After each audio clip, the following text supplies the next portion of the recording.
Welcome to Blizzard Fire. We hope this video helps fire up your solution.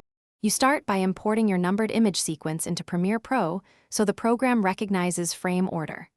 Once done, set the sequence frame rate to your target, typically 12 or 24 FPS, depending on how fluid you want motion to feel.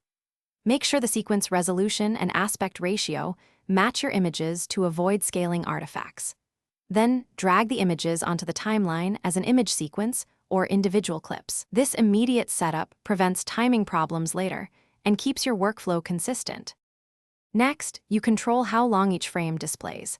Select all clips and set a uniform duration in speed/duration to establish base timing.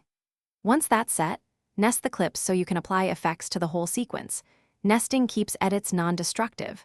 Then use time interpolation and choose optical flow, which generates intermediate frames for much smoother motion. Make sure you render the nested sequence to preview optical flow accurately, because previews show the real effect only after render. Finally, you render the timeline to judge smoothness and spot any weird warping or stutter. If optical flow creates artifacts on complex frames, toggle frame blending as an alternative, or shorten the interpolation by increasing original frame duration. That reduces artifact severity. Make sure exports use the same frame rate as the sequence and a high bitrate to preserve motion clarity.